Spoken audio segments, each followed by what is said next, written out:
Welcome back to another episode of Hot Mess Espresso, guys. He is a speaker and author and the creator of the Sober Method. We have Massimo Rigotti on the pod today. How are you? I'm fantastic. Thank you, Heather. It's nice to be here today. It's so nice to see you. I don't know why I put that so long. Well, it's nice to be seen. Absolutely. It's good to see me, isn't it? So, we're just going to dive right in. What is the Sober Method? Because I've never heard of this. It is. It's because I created it. It's out of my own mind. So the Sober Method is a 5-step continuous improvement process to help people not only find their sobriety, break their addiction, but then maintain it and continually improve themselves. So SOBER stands for Stoic, Observe, Behavior, Execute, and Restore. And so it works. Basically, I'll tell you, just to quickly go back to Genesis of this, is that I was thinking about myself as if I was a manufacturing process. Like, could I manufacture a more perfect individual? And so I thought about the Deming cycle, which is used in manufacturing. So like, we're going to continuously improve myself. So we start with stoicism and reflecting upon myself and looking at things that I need to fix and how I might go about those, observing what I'm doing now and maybe how I could do things differently in the future. How is that expressing itself in behavior, in the behavior step? And then in that step, mapping some new behavior, like what might I try? What might work better? And then we go and we test it. That's the execute step. Does it work? It worked. Great. We get to move on. Oh, it didn't work? Go back to observe. What went wrong? Break it all down. Look at all the pieces that are thrown out on the ground and go, that's where it went wrong. Try it again. Once you find it, then we move to R, and that is that kind of traditional in the 12-step programs where we're looking for forgiveness. But we want to look at specifically in whatever we just corrected and fixed with ourselves. So if we fix the fact that we yell at everybody the second we see them, well, we fixed that. So maybe we go back and we apologize to everybody we always yelled at every time we saw them. So that would be how we correct it. Going back to stoicism, looking at something else deeper about yourself, and then the process over and over again.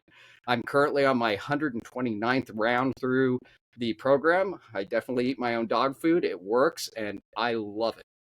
No, congratulations on 129, because I haven't really struggled with anything like that, but I know when you're just working on your mental health and stuff, it's kind of the same, a very similar like process where you're like, oh, that triggered. Okay, now we got to go back, figure out why we were triggered, like go on another fucking apology tour. Exactly. You got it. Yep.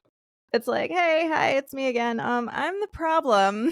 Here's how I'm going to fix this part. So true. So true.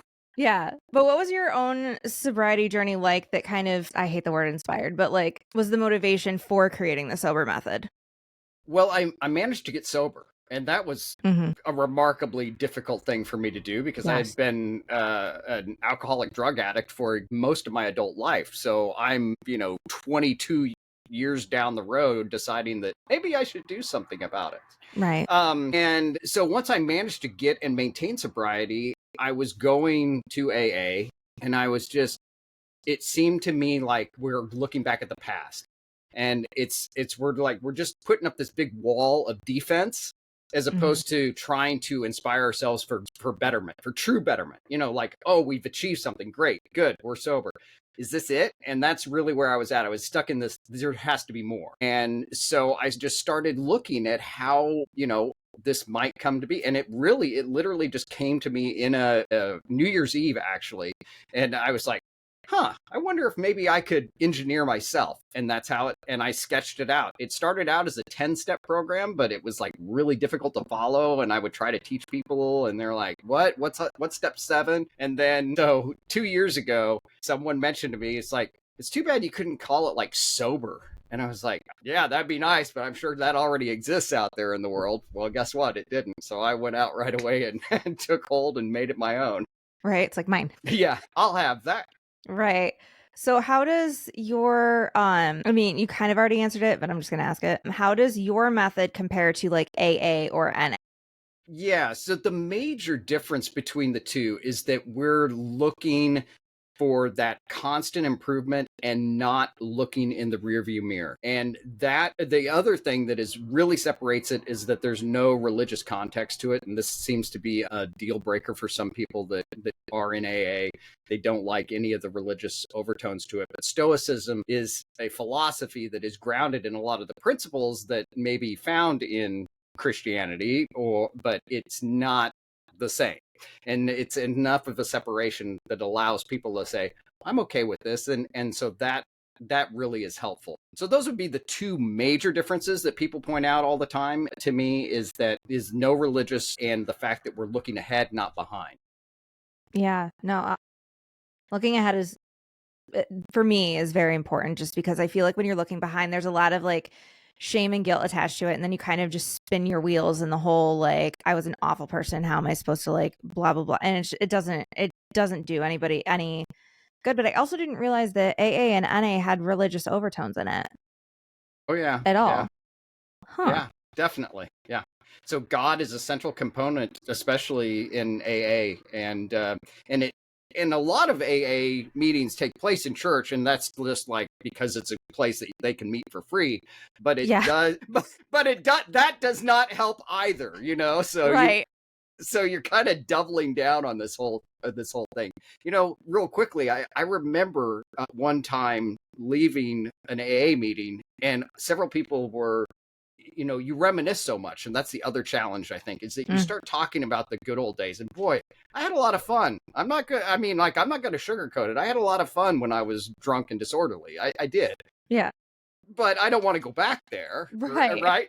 But if you start talking about those things all the time, you're like, yeah, I could probably have a drink. Yeah, let's just go to the bar and have a drink. Right. That's not good. So that's why looking back, I think, is a real challenge overall. Yeah, no, I can totally understand that. I feel like the mentality would possibly be around like, oh, but it wasn't as bad as I thought it was. Like, this will be fine. Yeah. Like, it's fine. Everything's fine. Like, no, it's not. Time and distance, you know, it's like you're in a toxic relationship, you know, and then you leave it, you walk away for 2 years, like, maybe I should call her. You know, it's the same thing. Don't text him, damn it. Exactly. Don't do it. If I'm not doing it, you're not doing it. Like, no. My God. What are some of the, like, kind of consensus struggles with people that you've done the sober method with, and what were like some surprises of struggles that people had? I think that one thing that I found a lot of consistency in that I did not expect was that childhood trauma tends to be one of the most, I would say it's greater than 70% of the people that I work with. We 1,000%. end up discovering that childhood trauma is the driver of their addiction. Yeah. And I would say of that 70%, greater than half have no idea. I'm sure you heard that. Yeah, I heard the wee woo.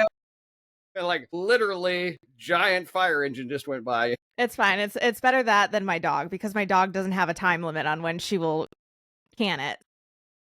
So and then greater than half of those people are completely unaware of the fact that that is the source of their trauma. And so if you're out trying to just glaze over your challenges in life, which is what a lot of addicts are doing, rather than face their pain that they have, they're never going to be able to get better.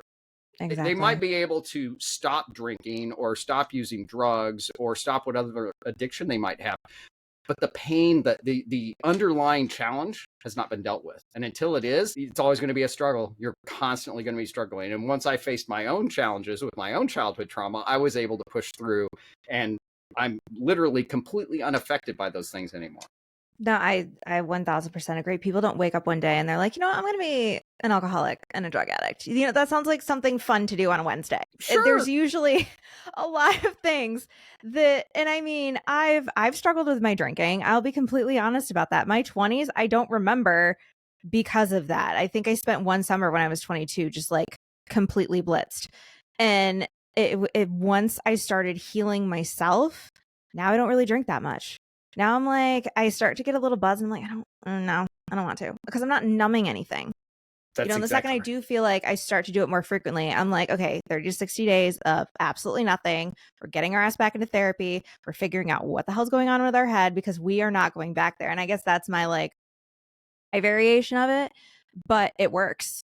Mm-hmm. And Yeah. it just, that's the thing. Like, it's so controversial because it's either a disease or it's a choice. And I get it can kind of be both, but I really do feel like people don't wake up one day and they're like, you know what? I'm going to become a drug addict. Like, nobody does. It happens because of XYZ.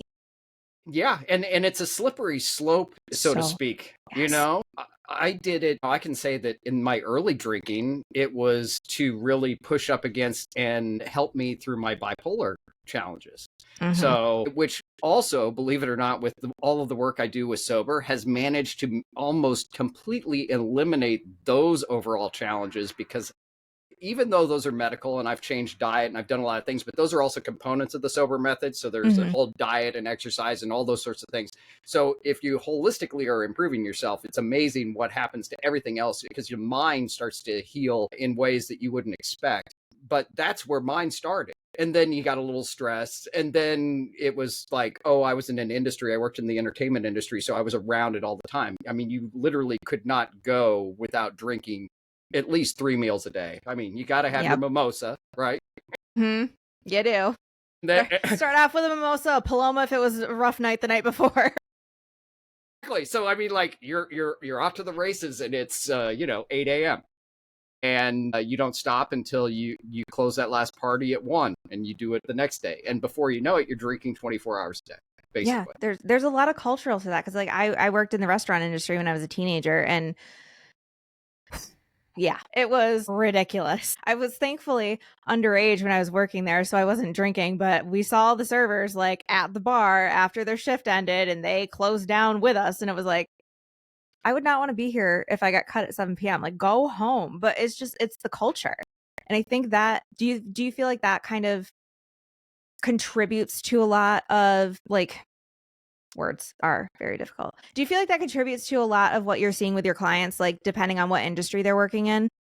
Yes, absolutely. So if you're exposed to it and it's easy, if it's almost like anything in life. Okay, so you already have a certain set of people who are probably predisposed to have challenges or not have, and we'll play into this word that is part of my whole mantra as well, which is flavors of confidence. If you do not have your own confidence that you can stand on your own and be, who you are and not worry about what anyone thinks about you, the less confident you are, the more likely you're going to lean into substances. Then you marry that up with industries where it's very easy. That whole barrier to entry is like so easy. Restaurant, entertainment, those are two that like really come to mind as being easy, but there are more. And so you find yourself, you're vulnerable, and I'll hang out with these guys. They're drinking and having a good time. And then before you know it, you need more to drink to have fun than they do because you already have some other problems yourself. Yeah, 1,000%. It becomes normal. It becomes Yeah. weird if Yeah. you're not the one partaking, almost. Now, what's kind of like the demographics? Like, what's your most common like age range with people? When I started, the most common age range was, I would say, late 30s, Mm-hmm. kind of like realizing, oh my goodness, my 20s are gone. Maybe I should do something about this. Right. And I think that there's a lot of waking up that happens. But there's something that's also very interesting is that I have a handful of clients that are in their early 20s, like 20, 21 years old, that have recognized that they're on a path that is not sustainable themselves, that are college Yeah, students. And so that makes me feel good that they have that's already amazing. recognized that this is a positive thing that I need to do for myself for my whole life. I mean, that makes me feel really good about their future. No, 1,000%. Because I feel like your 20s are kind of like when you're discovering yourself and when you're partying and when it's like normal to be drunk 4 out of 7 days of the week, or, doing like a line because we're staying up all night.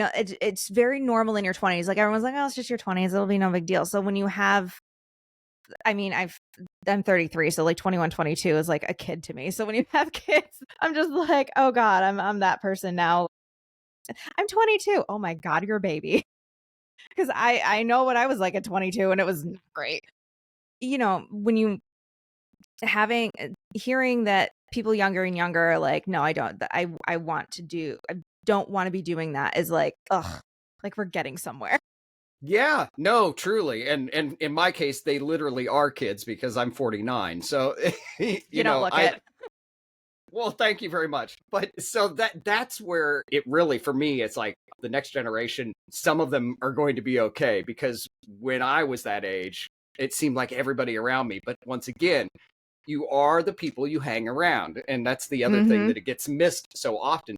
If you want to have a lot of sober friends, then start hanging out with sober people that are having fun, because you probably are drinking with people because you think you're having fun doing it, not necessarily because you're having fun, if that makes any sense. No, that makes 1,000%. I mean, my mom used to tell me all the time, like, "You are who you hang out with," and I was like, "Okay," like, and Whatever, mom. then as I'm older, I'm like, "No, actually, like, I want the boring friends that sit home and our idea of a late night is a FaceTime call where we're, like, sharing screens and going through various Tinder matches." Like, that's fun to me now. It's great. I the screen share thing on FaceTime is wonderful because then we get to, like, no, that one's a red flag, swipe left kind of thing. But yeah, Wow. you are who you hang out with. Yeah, literally. Like, if I'm telling you right now, guys, if a girl is swiping on you, her friends have already looked you up and down and went, "We'll see." I love it. I'd love to be a fly on a wall for one of those It's conversations. That's hilarious. hilarious. I'm not on dating apps because I got on one and I was like, "No." But I like to give my input to my friends. Sure. Yeah, so to kind of circle back a little bit, you had mentioned that you had bipolar. Where in your journey was that diagnosis given? And then also, how did that fuel or like hinder keeping up with the sobriety journey? Sure. So I was first diagnosed when I was in college. Mhm. And so I was 18 at the time. And I disregarded the diagnosis almost immediately. I was raised in the generation of there's nothing wrong with you, put a band aid on what? Mhm. There was no such thing as you didn't take medicine for stuff. You don't have a headache. I mean, that was just so. And then I felt like I grew up in a house that was even more extreme on that whole thing. Like, oh, he broke his arm, rub it out, it'll be fine. That was how I Oh grew up. no. Yeah. So, but I was having real challenges. I've never been someone who was very depressed, but I would have big manias where I would be up for like 5 days at a time and, and know that, and I couldn't stop. My mind was just racing. And the only thing that would help was alcohol. Like I had this entry that I was like, I can just drink. So I would drink to just like cap it off when I Mhm. was in mania and be okay. And my depressive periods when I was younger, I would have like 4 or 5 in a year where I would just like completely not want to move for 2 or 3 days. And then I'd be back to just pretty much okay. As it stands in today in my life, it is maybe one day a year where I just absolutely cannot move and everything is the worst thing in the world. And it is so wild when people, very few people even knew that because I managed to hide it for so many years Yeah. by capping the alcohol for the mania. And then when I knew or could feel that I was going to get depressed, I would just say, I'm going someplace, and I would just disappear for 2 days. And so Mhm. no one really knew. And I kind of liked it that way. And Right. now here I am. I go on podcasts, I write books, I give speeches and and I tell the whole world how crazily messed up my head was for so many years. And I think that that's okay because I hope it helps other people realize that there is there is a good life capable for everybody if you learn how to deal with what you are working with. We all have challenges, and so you just have Exactly. to find that right mix that works for you, and once you do, you can hit it out of the park.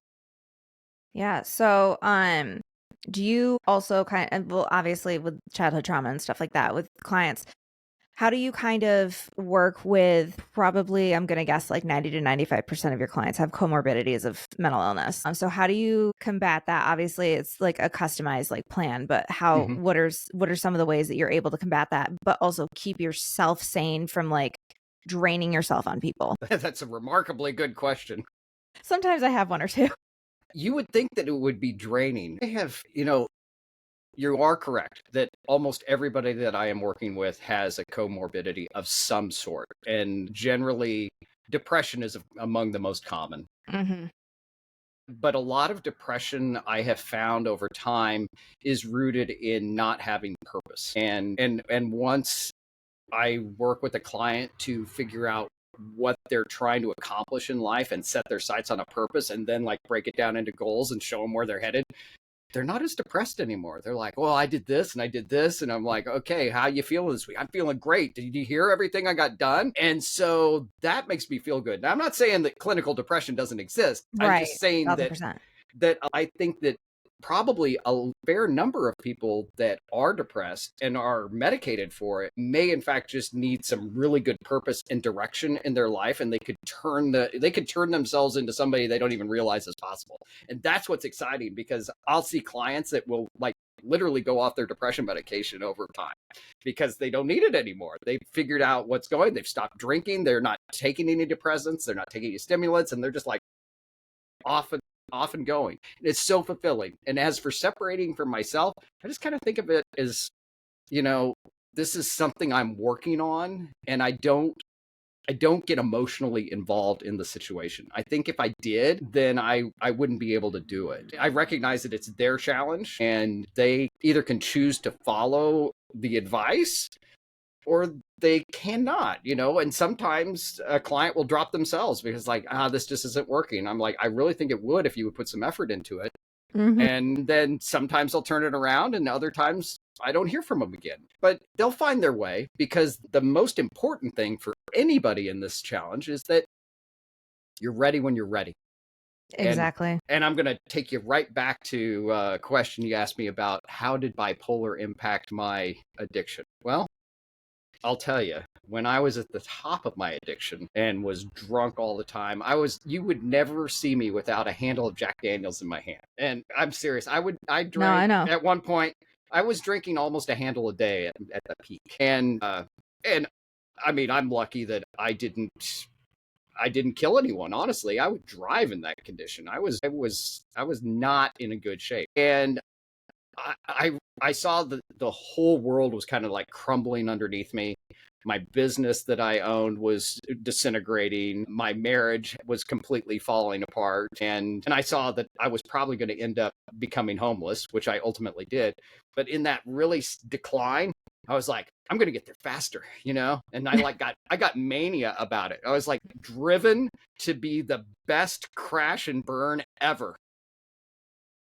We have goals. It's fine. I mean, that's how bipolar present, because I Mm-hmm. can get really hyper focused on something, but in this particular case, I got hyper focused on how I was going to epically fail. I mean, that makes sense.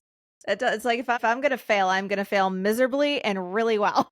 Yeah, yeah. I mean, it is really weird to say, but it fits with my overall personality and mindset and just how I operate. Yeah. Did you have a support system through all of this, or did you kind of like lone wolf it? Well, I had one person that I can really count on.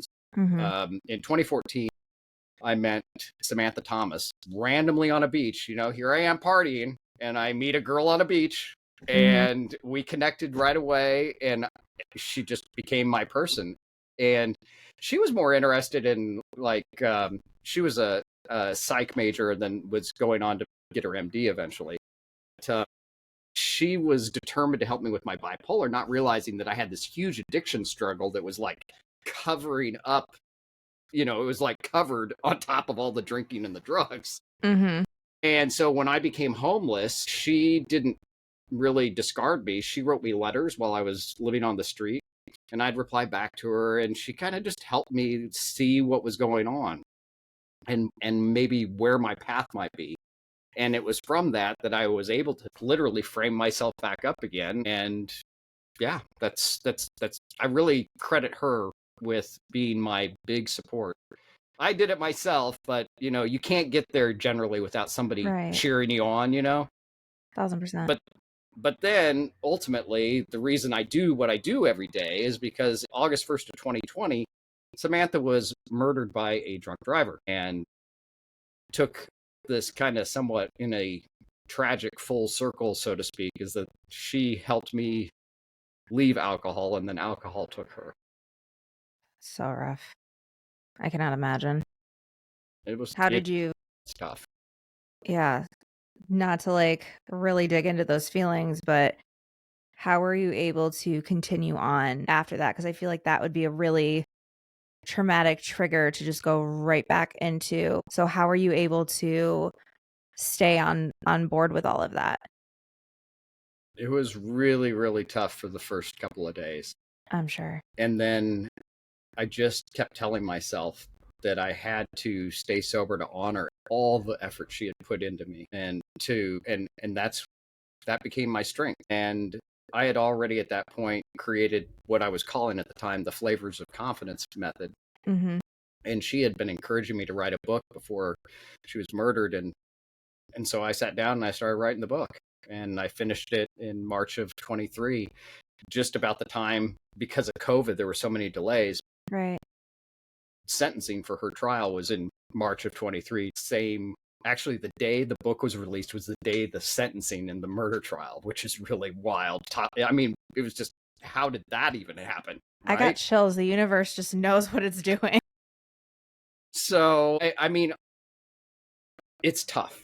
It's still tough, Mhm. but it's easier every day. And I think that that's the case of anyone who loses anyone that's so important to them. And she really saved my life. So I'll never be able to thank her enough. And I think that after coming back from that trial, I was driving back. It was in Mobile, Alabama. I was outside of Nashville, and I don't know, something just came over me. I was thinking, you know what? This is what I'm going to do the rest of my life. I'm going to stop doing what I'm doing, and I'm just going to go out. I'm going to help people find their sobriety, because that's what she would want me to do.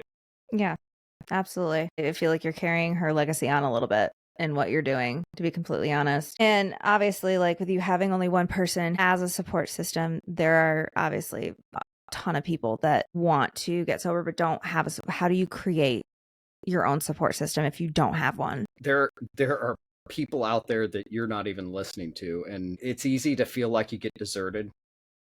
It really is. I felt that way because my family walked away from me. And as I got better and showed them I was better, of course, a lot of people returned, but you remember the people that were there with you when you were at the very Right. bottom, and those are the people that really touch your heart. So the biggest thing that I recommend is look at those that are around you that are sober and have been asking how you're doing. And it could be someone who gave up on you. Mhm. I have an uncle who had more or less given up on me. And I reached out as soon as I was sober because I wanted some additional support. And I felt like he's someone who would give me support and be strength, because I had finally taken the step that he really wanted to see me take. Right. And I was right. He was. So don't give up on people who walk away if they're trying to find their own way to support you. They just don't know Right. how. They don't understand it. I don't think that anyone who hasn't been an addict can quite understand or wrap their head around why it is that we keep doing what we do. Right. And so when I was an addict, I was always frustrated with those people, and felt Right. like, what do you mean you don't understand? And as I got sober, it took a couple of years before I started to put myself in their shoes and see they really wanted to help. They really cared. They just didn't know how. And so that's the other part of the outreach I do, especially from stage, or if I have the opportunity to speak in a church, sometimes be brought in, is that if you can help and just be there and tell people that I'm here, Mhm. that's often enough. You don't necessarily have to do anything to be a supportive person of an addict, because when Right. the addict is ready, they just want to know that that person exists. Oh, okay. They know what they need to do. I don't Yep. know a single addict that I don't work with is like, yeah, I know why nobody's talking to me. It's because I won't stop doing all the drugs. I'm like, okay. So, or what are you doing about that? I really just don't want to give them up. Okay, well, Yeah. that, I mean, they know cause and effect. I mean, it's just their tie to the addiction is stronger than anything else. And Mhm. until they can break that themselves, and it has to be them that break it. You cannot break anyone from their addiction. I don't care how much you think you can't love it out of them. You can't beat it out of them. You can't take the stuff away from them. It doesn't do any good. They will find a way. Addiction Exactly. is so strong. So strong. No, it absolutely is. Like there's more to addiction than just like drugs and alcohol. There's, sex, there's digital, and that obviously this past weekend with the TikTok ban, like I had so many people on my Facebook that were like, well, good. We're all addicted to media anyways. And I'm like, okay, true, but I feel like the TikTok app was a community. It was more of a community than just like, I'm sure a lot of people used it for like just mindless doom scrolling. I've done it once or twice, but digital addiction kind of like also something that you see with your clients as well, just because obviously addictive personalities and things like that. Yes, I do. As a matter of fact, I didn't even think about device addiction being a true challenge Mm-hmm. until I got a letter from a reader in Germany. And, he wrote that, thank you so much for your method. I've been able to end my phone addiction. I was like, what? Phone addiction? It hadn't even crossed my mind Yeah. that would be something that could potentially be, that I could use the sober method for. But he had. And then I reached out to him and I got some additional pointers of things that work. And I included them in a late chapter in the current printing of Sober Method. And it's a book that I'm currently working on, specifically device addiction, because that impacts, I think, more people than we could talk about with drinking and drugs. Yeah. And it steals people's lives away. I mean, nothing makes me more sad than walking into a restaurant these days and you see a family of 5 and they're all glued to their phones and they're not even talking to each other. I mean, like, these are the precious moments of your life that you're never, ever, ever going to get back with. And that makes me sad. No, it is. And I feel like digital addiction is like more socially acceptable. So people don't realize it's an addiction. It's just like, oh, well, that's the day and age. We're in the day and age of technology. But it's, that's why I refuse to get a smartwatch. I'm like, I don't want people to have constant access to me 24/7. Like, I enjoy doing these pod episodes because I'm off my phone for a couple of hours and it's wonderful. But like, I mean, there's been times where I've gone on like weekend vacations and I'm warning everyone, I'm like, unless you are literally bleeding profusely, do not call me. I'm throwing my phone in a corner of the hotel and I will check it like twice a day. That's it. But it's like you were saying, people are just glued to their devices. And it is sad because like I've made some of my closest friends on social media and stuff like that. But then there's the people in your real life that you're like, oh, okay, like, hi. Mm-hmm. Yeah. So You what? you How miss those people, you do? My ex-husband and I literally came up with a no phones at date night I rule. like it. If we were out to dinner, our phones were over there, turned over, so because we both have raging ADHD, so like it lights up and we're like, ooh, pretty. Uh, must look at it, and I'm just like, I have to like, I cannot have like a million notifications or whatever. But yeah, we literally had to implement that rule just because you don't realize like how addicting just a device can be. Not even just like social media or digital or whatever, but the phone games and stuff like that and whatnot. But what are a couple of tips that people that just want to be on their devices less, because they're not going to go away. Like we are in the day and age of technology. Like we're not going to go back to carrier pigeons and circling the wagons. Like it's not going to happen. So although carrier pigeons would be pretty dope, but I think the carrier pigeons would be really cool. I I mean, know. I would I want know. like a designer coat on mine. Right. Like bejeweled talons, like let's go. Yeah, exactly. The most practical, you just touched on one actually, and the most important thing we can do is look at the smartphone devices. They're tools. The challenge that we have right now is that everybody has stopped looking at them as tools that improve their lives. Instead, they're working for their devices now. Their device bings, they look at it. Their device lights up, they look at it. Who's in charge here? The device is. You need to take the power back. And the first way you can take the power back is turn off all your notifications. I know it sounds crazy. No, it sounds absolutely crazy. But you know what'll happen? You'll rewire your brain to look at something when you actually need to look at it, Yeah, I have focus modes on my iPhone and I'm literally like I have each one for like when I'm at the aesthetic studio, when I'm recording here, when I'm like my sleep mode. Like there's certain people that can bypass it, but only people I want to talk to, like that, would need to get a hold of me in an emergency, and or like my friends that, you have 10 minutes of talking to them before they stop responding for 3 to 5 business days because their life is crazy. But yeah, the focus mode, like I totally agree with you. Turn your notifications on. Use your damn focus modes, because I will just go, I'm tired of my phone going off. Boop. And then I'm like, I will look at my notifications when I feel like it. Yes. Yes. And your brain will start to rewire itself, because those of us, I don't personally, but those of you, I guess, who have ADHD, this is not helping matters at all. Nope. And you just touched on it. So these phones are like literally just fueling an ADHD person's mind to the nth degree. I mean, it's just like, give me more notifications. I want more things to do. I know. It's actually kind of nice because like I have a Kindle and everyone's like, oh, I wish like, it could access more than like, no, I wish it could access the Kindle store. And I'm like, I don't, because let me tell you, if I'm trying to read a book and things are coming down, I'm never reading. It's not happening. Oh, I'm like, why can't we have more devices like that? Like I'm on it for this specifically. Do not add more internet to it, please. There's nothing wrong with having that disconnect. And it's so a lot of people, that's the pretty colors.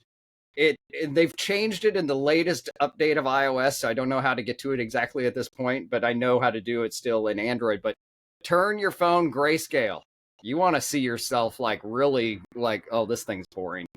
Yeah. Set yourself as grayscale real quick. Yep. Yeah, you're going to get bored with your phone in about 3 minutes and be like, ooh, look, this is color out here.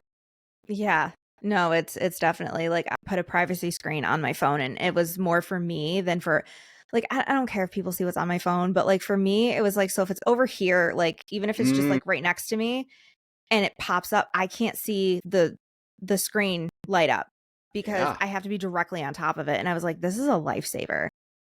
So if it's notifications for you, get a privacy screen. They're great. I like that. I'm going to steal that one. That's a new recommendation I'm going to start giving. That is a really good idea, because you can see it out of here. It's like peripheral. You can see it. So if it's like over here, you can't, if you have the privacy screen, you can't see it. Like you have to literally be on top of your phone to actually see. And it's so nice. It's a complete game changer for me anyways, because I had to find ways to not constantly be like, what are we doing? What are we doing? What are we doing? The other thing is, and this is a behavior change that I've had to work through in people with addiction as well, is that quit being so concerned about what other people think about you. I mean, it's okay to not respond to somebody in 2 hours. They're going to be okay. Almost everything that anybody wants to talk to you in a given day is not important. I mean, it just isn't important. In the whole grand scheme of your life, those conversations are not that vital. What you're doing in the moment and operating yourself in the moment, and this plays right back into the most important thing that I talk about, is confidence. Mm-hmm. You're leaning into this because you aren't confident enough to be alone with your own thoughts for 5 minutes. You'd rather fill them up with something else. And it's like cheap junk food. That's what a device is. Rather than sit there and even, like you said, read. Mm-hmm. How often do people read these days? I mean, they say, oh, I'm reading all the time on my phone. That is not reading, people. Yeah, I really only use the Kindle for like Onyx Storm came out today, and I got it so that I didn't have to, one, battle the crowds at Barnes and Noble, and B, I would be caught up. But for the most part, like my Kindle's only for travel. I like the physical books because I'm so tired of staring at a screen. Yep. But that's me. But I also feel like, because of the day and age that we're in, everyone has constant access to us. Like people have jobs, people have lives, people have podcasts they're trying to record that they can't be like, oh, hang on, let me just text you back. But I know I struggle with that. I struggle with always having to be like readily available because I'm a mental health advocate, and I'm like, I need to be there for people. Like, I'm the person that people, and then it's like, bitch, simmer down. Like you're not the end all be all, but also like they can wait. Like you've given people resources to contact if they're really in crisis, and also you gotta chill. Like not everybody needs 100% access to you. And I was just talking to my friends about this morning of like just creating those boundary lines that I really struggle, because I'm just an empathetic person. Like, I want to be there for people, but I'm also burnt the hell out because of it. Yeah. Yeah. And in a lot of ways, I was too. I mean, like after I found my sobriety, I like overextended myself. Like, I Mm-hmm. can help everybody. You can't. And the other thing is, you just hit it on the head. And I'm just going to finish it off for you, is that I'm going to countersink that nail down in, and we're going to, we're going to sand it over. And that is, you have given them the tools. We work with people, we've given them the tools that they need. And in the discomfort is where the biggest growth always comes. And that goes for everybody out there. That little bit of uncomfortability, like, I don't know what to do, I need help. And then you're like, okay, I have the tools. What do I need to do here? What was Heather telling me? Oh Right. yeah. And then they remember what you were telling them, and then they do it, and then they feel, and then when you talk to them next, like, well, what did you need? Oh, nothing. I figured it out. I want to hear more of that. Let's find Yeah. more. I figured it out. Right. Well, and like, I'm not a licensed professional. I'm 90% of the time I'm like, you can vent, but like, if you actually need like coping strategies, 1-800 call your therapist, because I can't do it. Like, I can give you coping things that worked for me and for me specifically, but at the end of the day, like, you know, get a therapist, like, get a coach, get someone who is like licensed and certified and whatever to handle this, because I know I'm not equipped for that. So it's a whole thing. No, I mean, but it's admirable that it plays in for those that are medical professionals as well. I mean, that it is so important. I think that anyone who is struggling realize that the best psychiatrist, the best fixer, the best Mhm. everything is right here. It's right in your own Exactly. head. Yep. The person who can rewire and fix you is you. Yeah. And the discipline that comes to fix you, that also comes from you. And I Mhm. think that is one of the biggest things, that maybe playing cheerleader is perhaps the best thing that I do as a coach. It's like, hey, look what you did this week. You did this and this and this. And like, well, yeah, but I didn't get this done. I'm like, you got 4 out of 5 things that you want to get done. Exactly. That's more than most people did. Most Yeah. people didn't even manage to do one. So good job, right? That. It's very much like an 80-20 rule, I feel. Like, when you go to the gym, it's 20% in the gym, 80% what you eat. When you're, because I'm a licensed esthetician, it is 20% what I'm doing in studio and 80% you taking care of yourself with your skin and stuff like that. And I feel like it's the same with mental health. Like, I go to therapy. It is 20% what my therapist is giving me, and I have to do the other 80% out of office, because an hour every 2 weeks is not going to magically cure me. It's what I'm doing the other 23 plus 13 days, 23 hours plus 13 days that I'm doing to make sure that, and I think people don't realize that, is that what we do, we give tools, but they have to take that and keep going. It's We'll be by their side, but they're the ones that have to lead the charge. it's not their fault though. Right, exactly. Because we live in a society, Western society is like, take a pill and it'll be better, Yep. you know? 1000%. And so go to a therapist, you'll be better. Yeah. I Yeah, mean, no. a lot of people wouldn't need the pills and wouldn't need the therapist if they would focus and just look in the mirror and go, what can I do to improve this? One of the things that I did, speaking of overall health and everything, because it is a huge component of it, and I feel like I'm actually reaching a point where I'm like turning back the biological clock. So I've worked Mhm. so hard to like arrest what was all the damage I'd done for so many years. I mean, over 2 decades of just hard drinking and drugs is like, it's amazing that I still have hair. But but anyway, I is eating. I eat like as natural food as I possibly can. I Mhm. I have reached a point where I'm about 95% non-processed food. I bake my own bread. A dream. I'm like completely in that area of my life done. When it came Mhm. over to health, um, I weighed about 50 pounds more than I did now. And I was like, you know what? I got to do something about this. And I have to do something that I actually am going to enjoy. So what did I do? As crazy as it sounds, I'm a competitive figure skater. Uh, I Hey, we lost love that. I lost 50 pounds, and Mhm. I skate. 6 days a week. And then that led into doing other things, like taking ballet and doing all sorts of other work and lifting weights. And I've like totally added that aspect. And so like from a physical standpoint, I'm in better health now, according to my doctor, than I was when I was 16. Yeah.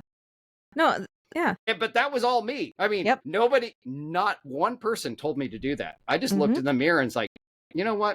I need to do something about this. What am I going to do? And then I did it. And so, everybody gets to look at the results. And I think that so often we get lost on this. Anybody that we look up to in the traditional sense, like even celebrities or whatever, that you're like, oh wow, they've achieved all these things, and look at how incredible they are. Have you looked at their backstory? Have you looked at how they suffered and tried for 20, 30 years to break through and barely got by and slept on couches, and then they made it. And everybody's like, oh, they're so amazing. Look at that. And everybody feels that that's just how it works in mental health as well. And it doesn't. I mean, we have to put in that same amount of effort. That's a challenging thing sometimes for me to get across to people, is that this is hard work. I mean, you just can't just wake up someday and say, I'm going to be fine now. Yeah, no, it's a lot of hard work, and it's a lot of taking our own advice on things. Like when you're in that slump and you're like, okay, if I was somebody that I'm talking to that came to me for advice, what would I be telling them? And then you have to force yourself to do it, because it is so easy to just bed rot and just not and ignore it. And it's like, no, you gotta get up, you gotta get your ass in the shower, you gotta go sit outside, you gotta do those like little things and celebrate those little things. Like, oh, all I did today was shower. Good, you showered, that's amazing. You showered and you brushed your teeth. That if that's all you did today, you still did something. Yeah. And you just build it up from there. It's all those small measurable steps. Yes. If you turn your everything you're doing into like a set of goals, and you're just like, okay, so day 1, you're going to do, like you said, I'm going to shower and brush my teeth. Good job. All right. Now, tomorrow you're going to shower, brush your teeth, and make your bed. Right. And so like you add one thing to it, and then you do that for a couple days. And then you're like, okay, now you're going to do this other thing. And as you add to it, it just becomes habitual, and then it's easy. It's a piece of cake. And my whole journey on this, my whole kick to like start my exercise started as I was boiling water for tea every morning, and I would stand there and wait for the tea to boil. I'm like, I had probably better things I could do with my time, So then I was like, I'm just going to do 10 push-ups. And so I did 10 push-ups for a couple of days. And I'm like, I have more time. I probably do sit-ups too. So I like did 10 push-ups and 10 sit-ups, waiting for and before I knew it, I was doing this 15-minute high-intensity workout. From the time, and I would just turn the tea like way down so it took longer to boil, and I would time it so it would finish, and then the tea would be ready. I just had a guest on last week that was saying like embarrassingly small steps, because that's what builds your foundation. You can't start with the top of the pyramid. You have to start on that foundation. And that foundation is a lot of little things, like minute, small, nobody would, think to be like, oh, we're celebrating that, but it builds. And then you go up, and then you go up. And then in the next thing you know, you're at the top of the pyramid, and you're like, well, shit, I did it. And that's really what it boils down to with anything, whether it's mental health, sobriety, like all of those things. It's those small steps. You have to build the foundation of the pyramid before you can do anything. Yeah. And then you start looking up. Then you get to where you thought the top was. And it's so easy when you reach that kind of pinnacle moment, like I made it. And for me, that I made it moment was, I've been sober for 2 years. But then I was like, this is it, so like you have to force yourself to continue going and set new higher standards for yourself and new goals, or else you'll become a new higher level version of that slob you were before. Right there. Right there. Like you have to continually, you get to the top of that pyramid, go build another one. Yeah. Like, let's go. Like, same thing, embarrassingly small steps, work your way up. And it's something that I struggle with too all the time. So I'm not even saying like, oh my God, I'm at the top of my pyramid. I'm still working on the damn foundation. Okay. Like I finally figured out what my purpose is, what I'm supposed to be doing with my life, that kind of thing. And I am working on my foundation. So I am right where you guys are. I promise you. It's not easy. Okay, No, it's not. I'm telling you right now that even for someone coming up on ninth year of sobriety here in March, I don't struggle with sobriety anymore. But what I do struggle with is like when I set a new goal, like I kind of set out a set of new goals for this year, and it required some new routines.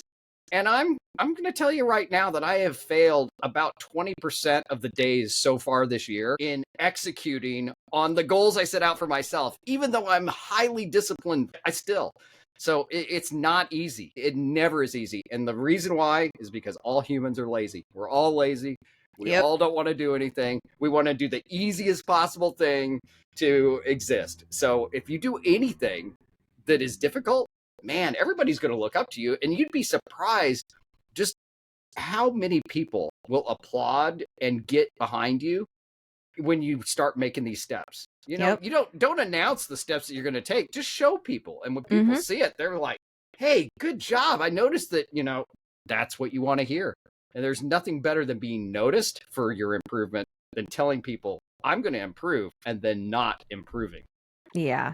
No, that's like okay, well, the boy who cried wolf kind of thing. So yeah, I'm very big on like kind of moving in silence and working my way up. And then if somebody's like, hey, you handled this like a lot better than like what you would used to. And I'm like, I did. You're right. Oh my God, I did. But just to kind of wrap this, because I mean you and I could go on for hours and I love it. But where can we find your book, Sober Method? Where can we find that? Sober Method is available everywhere. Amazon is probably the place where it sells most. Barnes and Noble. So yeah, it's available anywhere. Check out my website, sobermethod.com, or my personal site, massimo.rigotti.com, and all social media handles at Sober Method. I put out daily posts with encouragement, and they're pretty great. I've seen them. They're pretty great. Sometimes I get accused of being a little philosophical, but I mean, like, it's not for the faint at heart. I dig deep in 1 minute, most of the time, 1 to 2 minute clips. I try to dive really deep and give some actionable advice in every one of my clips. No, and I love that. Well, I could talk to you for hours, but thank you so much for coming on and sharing all of this. And hopefully this gives someone a little bit more of a push to either keep going or even start on their journey. Well, thank you so much for your time. I really did appreciate being on here today.